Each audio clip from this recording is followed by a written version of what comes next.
오늘은 고난 주간에 있었던 여러분 잘 아시는 베드로가 예수 그리스도를 부인했다는 도무지 믿을 수 없는 사건이 있었던 말씀입니다.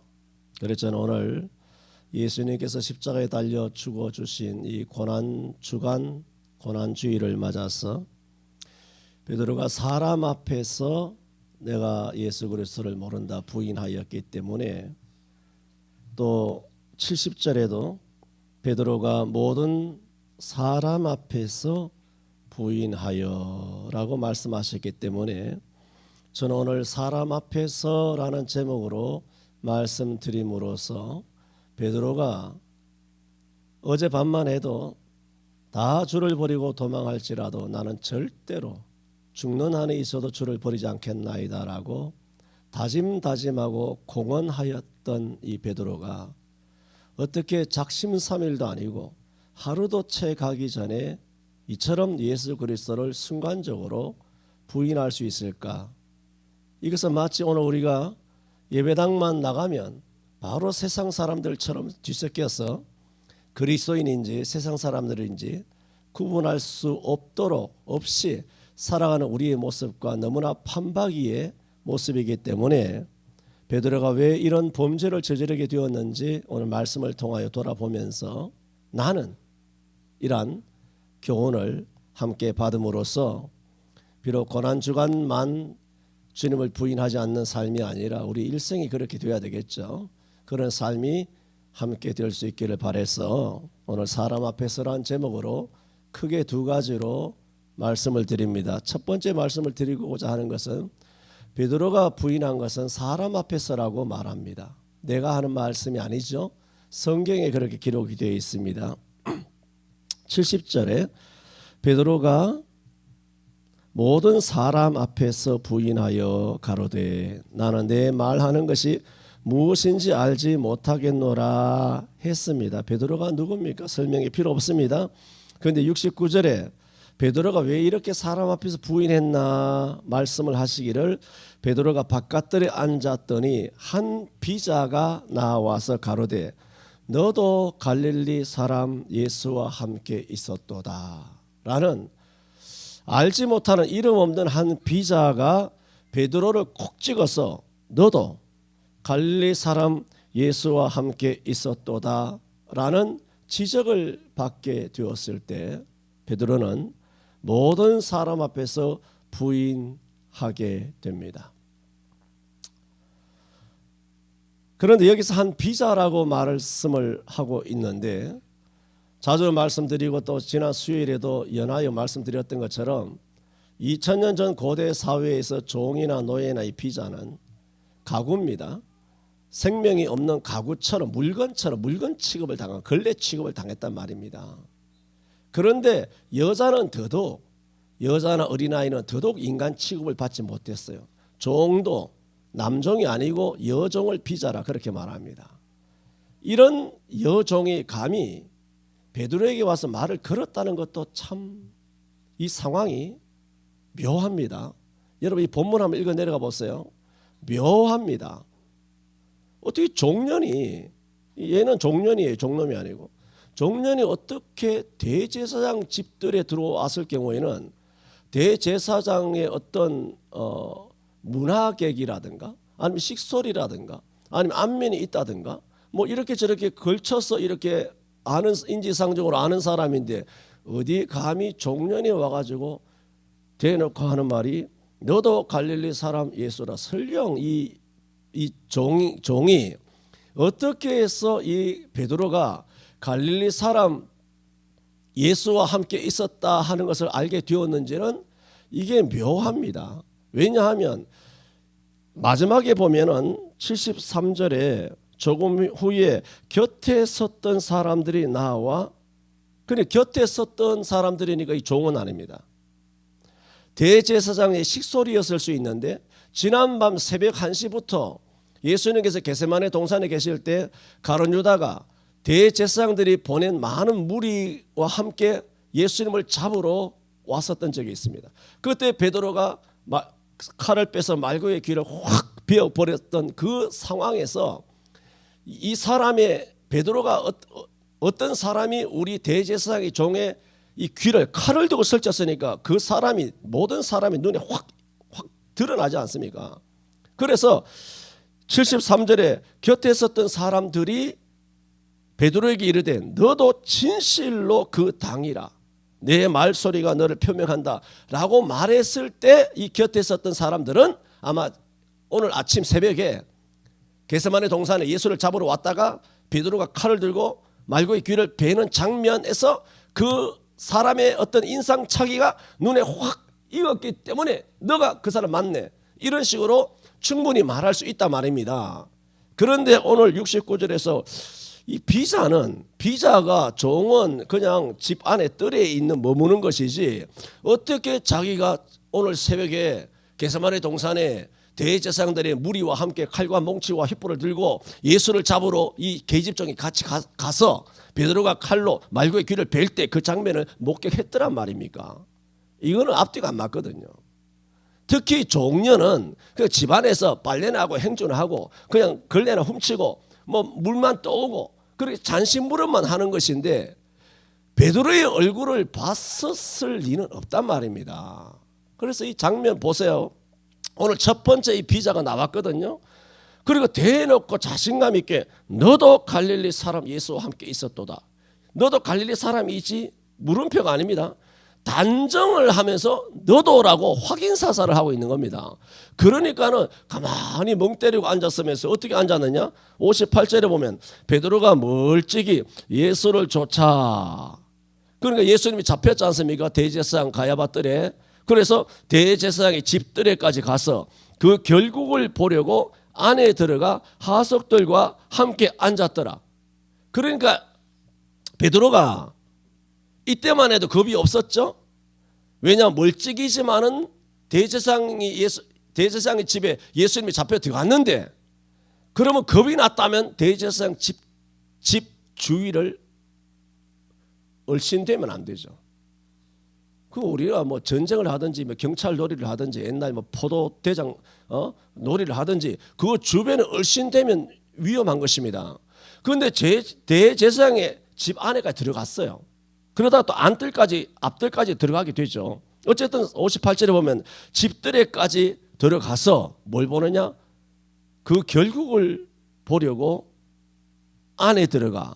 그리고 뭐라 그럽니까? 하속들과 함께 앉았더라고요. 하속은 뭡니까? 대제사장이 부리는 그런 병사들이에요. 이 하속들은 우리가 충분히 그 어느 정도 짐작할 수 있는 것은 오늘 새벽에 예수를 잡으러 왔던 하속들일 수가 있어요. 그런 사람들 앞에 새벽이니까 내가 비록 칼로 말고의 귀를 베었더라도 그때는 너무 어두컴컴했기 때문에 횃불은 저 멀리 있었고 그래서 나를 알아보겠느냐 하면서 슬며시 하석들 곁에 앉았을 수가 있습니다. 그때만 해도 베드로는 크게 두려움이 없었댔죠. 그리고 그 결국을 보려고 안에까지 들어갔다 그랬어요. 그럼 뭘 결국을 볼까요? 이 추위를 지켜보는 것이죠. 이 예수가 누굽니까? 자기들의 생명을 걸고 목숨을 걸고 배와 부모와 그물을 버려두고 예수를 3년 동안 자기 전 인생을 예수님께 올인한 거예요. 그런데 예수님이 잡혀가서 몇 번 잡혀갔습니까? 처음 잡혀갔어요. 여러분 처음 잡혀가면 풀려나는 거 아닙니까? 여러분 처음 잡혀가자마자 사형당해서 십자가형을 집니까? 누구나 궁금하지 않습니까? 우리 상식을 가진 사람으로서 대제사장에 잡혀갔다 하더라도 이게 뭐 설마 예수님이 죽겠나? 예수님께서 죽기야 하겠느냐? 어떻게 될까? 오늘 뭐 언제쯤 하다가 풀려날까? 뭐 한 달, 두 달 정도 이렇게 매를 맞고 아니면 옥에 갇혀 있다가 아니면 징역을 살다가 나올까? 이 정도예요. 이 정도 마음을 가지고 있었기 때문에 베드로가 어떻게 됐다? 대제사장의 집들에까지 들어갈 수 있었던 거예요. 그리고 성경이 뭐라고 말하고 있습니까? 그 결국을 보려고. 그러므로 예수님의 안위에 대해서는 크게 염려하지 않은 모습도 보이고 또 그 결국을 보려고 하는 걸 봐서 만에 하나 상상할 수 없는 예수를 평상시에 죽이려고 했기 때문에 대제사장에게서 사형언도를 받아가지고 빌라도에게 가서 뭐 사형언도를 받는지 베드로는 그때만 해도 잘 모르는 거 아닙니까? 그 절차를 잘 모르죠. 사형언도를 받는 절차를 잘 모르는 그런 과정에서 첫 번째 가야바에게 와서 이와 같이 예수님께서 어떻게 될까 결국을 보려고 안에 들어가서 어떻게 했다? 하석들과 함께 앉아 있더라. 여러분 사람이 불안하면 앉아 있지는 못합니다. 그걸 안절부절 그러죠. 좌우를 안 썩그럽니다. 그냥 서서 발을 동동동 구른다 그렇게 표현을 하지 않습니까? 그런데 턱하니 앉아가지고 예수의 결국이 어떻게 되겠느냐? 법원에 가서 방청석에 앉아가지고 저거 뭐 징역까지야 받겠느냐? 집행유예를 풀려나지 않겠느냐? 그런 심정으로 딱 그렇게 앉아 그렇게 대제사장이 때려 들어갔다는 얘기 아닙니까? 설명이 틀렸습니까? 그러므로 제가 말씀드리고자 하는 것은 이때만 해도 베드로에게는 두려움이 있었다? 없었다? 별로 없어 보여요. 그런데 제가 말씀드리는 것은 오늘 핵심적인 것이에요. 뭐냐 하면 베드로에게 이런 베드로 이 사건이 얼마나 큰 사건인지 사건이 커서가 아니죠. 하나님의 섭리이죠. 어쨌든 간에 사형으로 언도되게 됐을 때는 그것만 봤을 때는 사형으로 언도되는 사건으로 사람들이 똘똘똘 말아서 예수님을 죽이고자 했기 때문에 사건으로 본다면 사건은 어마어마한 사건이죠. 죽느냐 사느냐는 사건이죠. 그러나 실상은 뭐 큰 사건이 아니잖아요. 초범인 거라 말하자면 예수님께서 초범으로 끌려 들어가서 별로 베드로도 다 도망갔지만 뭐 나는 뭐 요한을 통해서 요한 대제사장과 친인척도니까 요한 그렇게 안면을 터서 대제사장이 때려 들어가서 추위를 보려고 지켜보려고 그렇게 하석들과 함께 불을 함께 쬐면서 거기 앉아 있었던 거예요. 그래서 베드로는 크게 긴장했다든가 뭐 크게 공포나 두려움에 휩싸여 있었던 것이 아니라 뭐 약간의 긴장은 있었겠지만은 자기한테 불똥이 튀리라고는 상상을 못한 거예요. 더군다나 이 계집종이 어디다 대고 감히 나한테 말을 걸어요? 상상할 수 없는 거예요. 그런데 그 말도 그냥 겁니까? 당신 전에 한번 뭐 어떻게 길거리에 죽은 사람도 살리고 뭐 안전병기도 일으키고 뭐 소경도 뭐 어떻게 하고 할 때 내가 콩나물 사러 갔다가 당신 한번 예수와 함께 다니는 걸 봤는데 당신 예수와 함께 다니는 사람 아니냐고. 뭐 이것은 뭔가 말이 될 수 있겠지만 69절을 여러분 한번 보세요. 얼마나 이 비자가 확정을 가지고 베드로를 향하여 칼로 확 쑤셔버리는지. 한 비자가 나와 가로되 너도, 그러니까 예수만이 아니라는 겁니다. 너도 갈릴리 사람 예수와 함께 있었도다. 단정을 해버리니까 갑자기 공포가 확 몰려오는 겁니다. 제가 오늘 말씀드리고자 하는 것은 두려움이 완전히 없었다는 것은 아니지만 두려움이 이런 공포가 없었던 베드로가 언제 공포가 있기 시작하게 됐느냐 하면 세상 사람들에게 내가 예수 믿는다는 것이 드러날 때라는 겁니다. 이것이 두려워서 오늘 교회에서는 큰 소리로 찬양하고 주여 주여 주여 부르고 삼창하면서 통성기도하고 CCM 찬양이나 하면서 뜨거운 눈물을 뚝뚝뚝 흘리면서 그렇게 예수 나 아니면 누가 나만큼 믿겠느냐, 내가 예수 안 믿으면 누가 예수 믿겠느냐 하면서 교회마다 교회 안에 꽉꽉 들어차 있는 소위 예수 믿는다는 사람들, 이 사람들이 왜 세상에 나가서 이렇게 무기력하게 사느냐? 베드로를 성경 안에 갇혀있는 베드로가 예수를 부인했다 카더라. 주일학교 무슨 반사들, 주일학교 선생들, 청년부들 뭐 바이블 스터디 하면서 이 스토리를 이야기하면서 왜 베드로가 이렇게 부인했을까? 우리는 부인하면 안 된다라고 그냥 우스갯소리로 서로 토론하면서 다루고 있었던, 그렇게 우스갯소리로 이 사건을 감히 만지작거릴 수 있을까?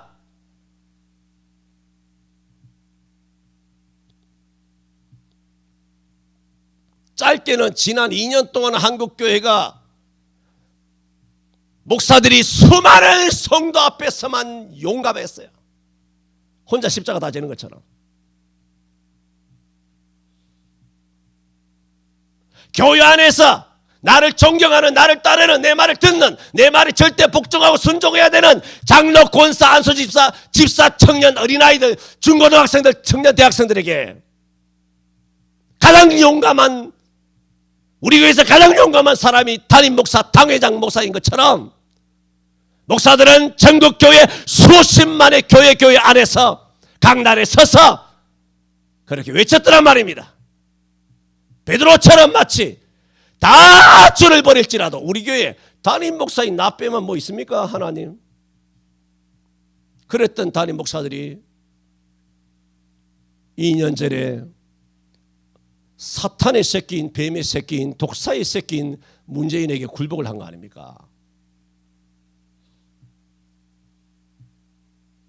왜 그런 줄 아십니까? 이런 교회가 정말 예수를 쫓느냐? 전능하사 천지를 창조하신 하나님 아버지를 내가 믿사오며 그 독생자 우리 주 예수 그리스도를 믿사오니 이는 신앙 고백을 자신 있게 하지 않습니까? 마이크에 대고 주여라고 하지 않습니까? 그렇게 수십 년 해왔습니다.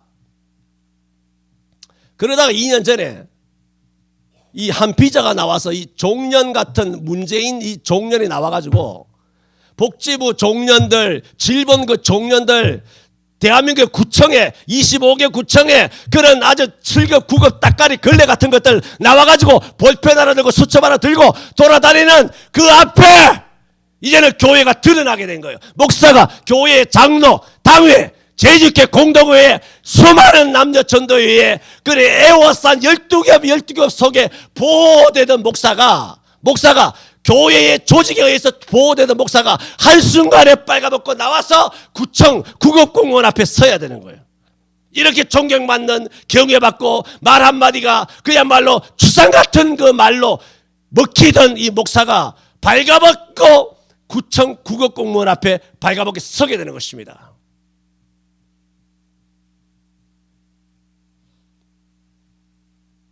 마치 이 계집종, 가구에 지나지 않은 천하디천하니 계집종 앞에 너도 현장 예배에 몇 명 모였느냐? 백신 맞았느냐? 왜 영상 예배 안 하느냐? 교회에서 왜 찬송가 왜 부르느냐? 왜 통성기도 왜 하느냐? 왜 예배당에 모였느냐?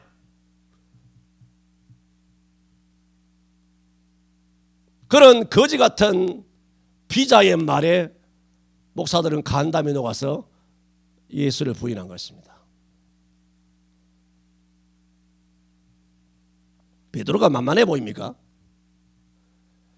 베드로 평상시에는 아무런 염려 없이 교회에서 찬양하며 뭐 오케스트라고 뭐고 수백 수천 수만 수십만 명이 모여서 그렇게 예배를 마음껏 했어요. 그때는 두려움이 없죠. 아무런 두려움이 없어요. 설마 하니 내가 십자가 지라고 수도 없이 설교해도 그 십자가가 내게 오겠느냐? 에? 고난주간 뭐 이 고난주간이 왜 필요합니까 이게?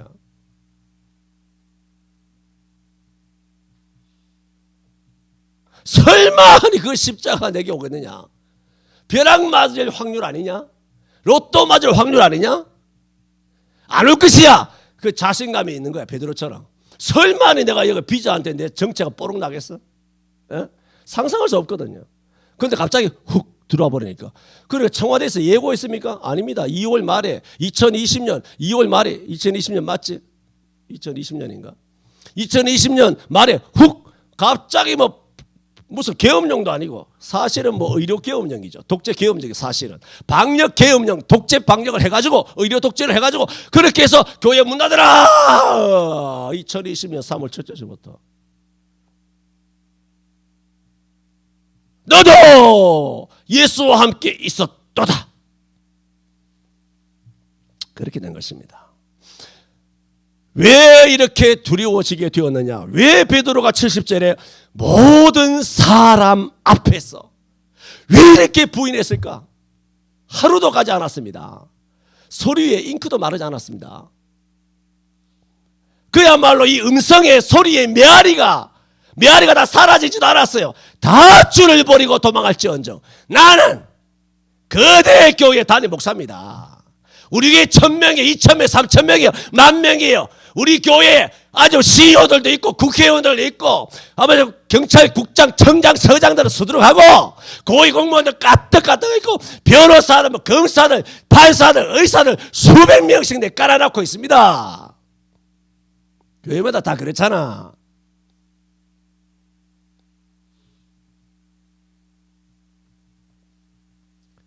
근데 자기에게까지 이 화살이 날아올 줄은 모르는 거예요. 그러니까는 옛날에 고대 전쟁에서는 뭡니까? 장수를 쓰러뜨리려면 그 말을 쓰러뜨리라 그럽니다. 그리고 적을 이기기 위해서는 그 우두머리를 베라는 말이 있어요. 그래서 한국교회가 왜 넘어진 줄 아세요? 물론 장로들, 순종한 장로들도 덜 떨어져서 안 되는 것이지만 실제로 내가 자주 말씀드리잖아요. 이렇게 한국교회가 딱 떨어진 것은 정부가 정확하게 타격을 한 거예요. 뭐요? 목사들을 타격한 거예요. 이 목사들이 별 볼 일 없다는 걸 벌써 알고 있는 거예요. 사탄이 알 거 아니에요. 알까 모를까? 베드로가 아니까 지난 밤에 어떻게 했습니까? 사단이 베드로를 영혼을 밀가부로도 하려고 했잖아요. 모릅니까? 사단이 밀가부로도 하려고 베드로의 영혼을 청구했잖아요. 그것을 영적으로 예수님은 너무나 잘 아시기 때문에 베드로야 사단이 네 영혼을 밀가부로 하려고 하였으나 내 믿음이 떨어지지 않도록 너를 위하여 기도하였느니라 그랬어요. 이런 기도한 것 때문에 베드로가 3번 부인하였지만 결국은 말씀이 생각나서 회개하여 주께 돌아오게 된 줄로 믿습니다. 저와 여러분으로 바로 세우고 오늘 우리 교회로 바로 된 것은 나의 기도, 나의 믿음, 나의 신앙, 내가 예수 오래 믿은 실력 아닙니다. 직분이 아닙니다. 목사고 장로고 권사고 다 필요 없어요. 그걸로 절대로 마귀 못 이깁니다. 예수님이 기도해 주셔야 될 줄로 믿습니다. 로마서 8장에도 그는 하나님 우편에 계신 자요 우리를 위하여 간구하시는 자신이라 그랬어요. 성령님이 우리를 위하여 말할 수 없는 탄식으로 기도해 주신 그 기도 때문에 오늘 저와 여러분이 이렇게 예배하고 지난 2년도 예배를 했고 또 예수 믿은 이후로 신앙생활을 계속 예수를 믿을 수 있게 된 것은 오직 은혜예요. 오직 예수님이 기도해 주셨기 때문입니다. 목사가 기도를 많이 해서가 아니고 우리가 서로 기도를 많이 해 주어서가 아니라 우리가 아무리 기도를 많이 해도 예수님과 성령님이 기도 안 해주시면 꽝입니다. 왜 그러세요들? 알면서 왜 그래 젠체해? 왜 그래 안채해? 왜 그래 한척해 한척? 뭘 했다고? 이처럼 사람은 자기의 정체가 드러나게 될 때는 드러나게 될까 봐 사람은 참 두려워합니다. 내가 아까 묘하다 그랬죠? 이렇게 한 비자가 나와서 너도 갈릴리 사람 예수와 함께 있었도다 했잖아요. 그래서 베드로 부인했죠. 근데 71절에 보면 또 다른 비자가 또 나와. 아까 이 비자가 나와서 베드로를 향하여 정죄할 수 있는 상황이 아니라고 다 설명을 드렸잖아요. 그런데 또 다른 비자가 또 나와. 이게 묘한 거예요. 앞문까지 나아가니 다른 비자가 저를 보고 이제는 베드로의 개인에게 말하는 것이 아니라 동네방네 소문을 냅니다. 거기 있는 사람들에게 말하되 동네 사람들 이리 와보소 이리 와보소 이 사람이 도둑놈입니다. 거기 있는 사람들에게 말하되 이 사람은 나사렛 예수와 함께 있었도다. 이제는 나사렛까지 갖다 대는 거예요. 정확한 지명까지 갖다 대는 거예요. 이 비자가 도대체 베드로를 언제 봤다고? 묘합니다. 그 다음에 세 번째 73절에 아까 말했죠. 조금 후에 곁에 섰던 사람들은 어떤 사람들일까? 아까 짐작으로 제가 설명을 드렸습니다만은 보세요. 대제사장이 집에 들어갔어. 누구도 이 사람이 누군지 잘 몰라. 예를 들어 하속 같은 경우에는 아까도 말했죠. 새벽에 예수님을 잡으러 갔다가 베드로를 어떻게 불빛이 살짝 지나갈 때 헤드라이트 빛이 한번 자동차 헤드라이트가 싹 지나갈 때 그 사람의 인상착의가 이렇게 각인됐을 수 있다. 이렇게 합리적인 어떤 추론을 할 수 있다 할지라도 이 비자들은 아니거든. 그러니까 뭡니까? 같이 하속들과 분명히 함께 앉아 있었잖아 58절에. 그런데도 하속들은 아무 말 안 했잖아요. 하속들이 먼저 이 사건을 끄집어냈습니까? 하속들은 몰랐다는 거예요 처음에. 그래 안 그래요? 하속들은 전혀 몰랐어 이 스토리를. 그런데 한 계집종이 나와서 말하고 두 번째 계집종이 와서 동네 상인들 와보소 이 사람 안 보소 하면서 사람들에게 아주 메가폰을 들고 고함고함 소리 지르고 보니 아따 이것이 말이야 나사렛 예수 당이구만이라 하면서 이런 확신이 든 것이요. 그래서 조금 후에 곁에 섰던 사람들도 나온 거예요. 그래서 베드로에게 이르되 이제는 뭐라 그럽니까? 진실로 그 당이라. 네 말소리가 너를 표명한다 하였습니다. 이게 내가 묘하다는 겁니다. 있을 수 없거든요. 이게 상황상 이런 일이 일어날 것은 정말 번개를 맞는 경우예요. 그런데 이런 일을 누가 하셨을까요? 사단이 했죠. 이런 모든 것을 주님은 내다보시는 거죠. 내다보시는 거 다 아시는 거죠. 뭘 내다볼 거는 뭐 있어. 다 아시는 하나님이십니다. 다 아시니까 지난밤에 베드로야 시몬아 그랬죠. 시몬아 사단이 너를 밀가부로 타려고 내 영혼을 청구하였으나 그게 뭐죠? 오늘 이 스토리인 거예요. 여기서 회개 안 하면 가룟유다처럼 목매달 해야 돼. 목매달. 그러면 가룟유다처럼 저주받은 인생으로 지옥 가야 됐겠죠. 근데 이거 주님은 다 하시는 거예요. 그래서 주님께서 내 영혼을 청구하였으나 내가 내 믿음이 떨어지지 않기를 위하여 너를 위하여 기도하였다. 이거 다 하시 내가 기도하였다. 내가 돌이킨 이후에 내 형제를 굳게 하라. 그 말씀대로 주님께서는 나중에 부활하신 다음에 다시 갈릴리에 고기 잡으러 간 12제자에게 나타나셔서 시몬에게 시몬아 너가 이 사람들보다 나를 더 사랑하느냐. 예, 내가 주를 사랑합니다. 내 양을 쳐라. 너가 믿음을 돌이킨 다음 내 형제를 돌아보라 하시는 말씀까지도 다 이루시는 거예요. 마찬가지로 고난주간에 우리가 어떻게 살지, 4월 한 달 동안 어떻게 살지, 금년에 우리가 어떻게 살지 주님께서는 다 알고 계세요. 하나님의 손에 있어요. 다니엘 4장 35절에 말한 것처럼 땅의 모든 거민을 없는 것 같이 여겼으며 하늘의 군사에게든지 땅의 거민에게든지 하나님은 자기 뜻대로 행하시나니 누가 그의 손을 금하든지 혹시 이르기를 네가 무엇을 하느냐 할 자가 없도다 그랬어요. 전능하신 하나님. 역대상 29장 12절에도 요하지 않습니까? 부와 귀가 주께로 말미암고 또는 주는 만유의 주제가 되사 손에 권세와 능력이 있사오니 모든 자를 크게 하심과 강하게 하심이 주님의 손에 있는 줄로 믿습니다. 저와 여러분은 우리 교회는 한국교회의 운명은 대한민국의 운명은 윤석열이의 운명은 하나님의 손에 있는 줄로 믿습니다. 잘 될지 교회는 잘 되죠. 윤석열이가 잘 될지 잘못될지는 우리가 모르는 거예요. 어떻게 될지는 알 수 없어요. 다 하나님의 손에 있어요. 그것을 아시기 때문에 주님께서도 지금 하나님 보좌 우편에서 우리 하늘에 오르사 전능하신 하나님 우편 앉아 계시면서 우리를 위하여 기도해 주시는 겁니다. 그래서 하나님과 사람 사이에 중보는 한 분이시니 그 사람이신 예수 그리스도시라. 예수는 이 땅에서만 중보가 아니에요. 이 땅에서만 다 마치고 뭐 이게 직무를 끝내고 하늘로 올라가면 그다음 우리를 어떻게 중보하실 것이요? 요한일서에도 말한 것처럼 하나님과 우리 사이에 대언자가 있으니 곧 사람이신 예수 그리스도라 말씀하신 겁니다.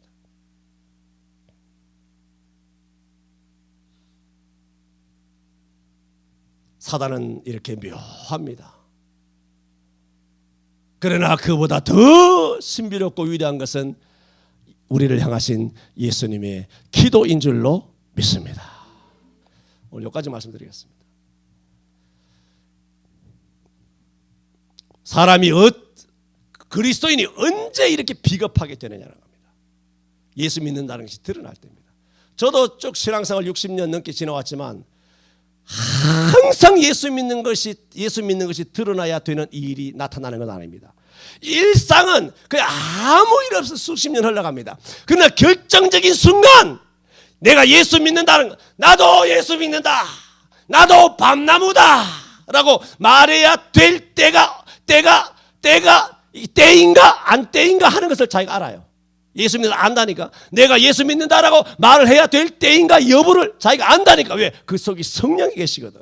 그럴 때 여러분 베드로처럼 침묵하지 않기를 바랍니다. 베드로처럼 부인하지 않기를 바랍니다. 입을 열어 나는 예수 믿는다라고 말을 해야 합니다. 직장에서나 사회에서나 가정에서나 남편이나 아내나 이웃이나 누구에게든지 간에 예수 믿는다라고 말을 해야 될 때가 있습니다. 그럴 때 놓치지 않으면 하나님께서 크게 복을 주실 줄로 믿습니다.